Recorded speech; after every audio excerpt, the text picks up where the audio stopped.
Woodfork. The Orleans Parish Jail population report for the month of July placed the daily average number of people detained at the facility at 1,446 people. That is a 4.6% increase from June's daily average, and it is well over the inmate limit that was set by City Council. While we are awaiting the August report, overcrowding is a concern that challenged both the current and previous administrations at the Orleans Justice Center. What will you do to fix overcrowding at the jail? And we begin with Sheriff Hudson. Yeah, so I'm going to continue to do what I've done, which is, number one, we created a jail population management unit to drill down on the numbers and see who's there and why they're there. If we have people there for mostly misdemeanors, then we can talk to the police department about more summonses. If it's about people being reset over and over again, we can talk to the district attorney, the courts, and the public defender about being more speedy in getting folks to trial. We have some people who've been in our custody 9 years. 5 years, and on average it takes about 2 years for folks to get to trial.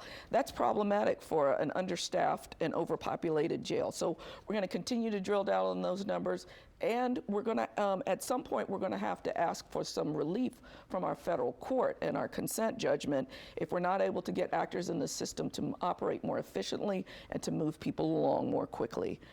As the courts are fully open and we've been able to get, again, the population of the jail and a half to court every month, there's no reason that this shouldn't move. Sheriff Hudson, thank you. Ms. Woodfork, your thoughts on overcrowding at the jail? I think it's absolutely necessary to address jail population to get it down to those numbers where this jail is functional. And in order to do that, you have to have a relationship and create a collaboration with your other partners inside the criminal justice system. That's the police department, that's the DA's office, the courts, and the clerk's office. It needs to be a conversation on how we can forward the wheels of justice quicker.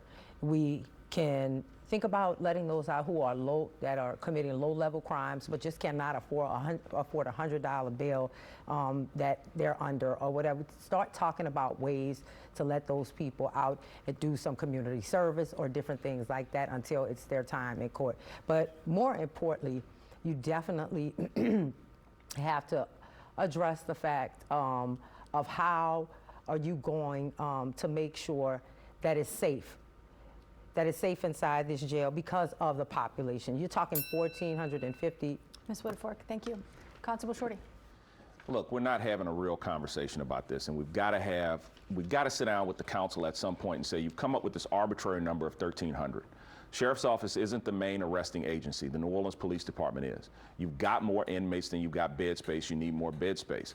Because we can blithely and cavalierly talk about releasing low-level offenders, but the majority of people are not necessarily traffic offenders or individuals who are just there because they've got a drug addiction problem.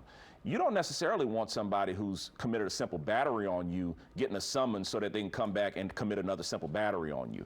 Once we have additional bed space, then I think you're going to deal with your overcrowding problem in a better way. I don't have a problem with saying for individuals who've got substance abuse problems or nonviolent offenders, we're going to release them for overcrowding. But the idea that the majority of people are there on simple issues is just false. We've got to have the bed space to keep violent folks off of our streets.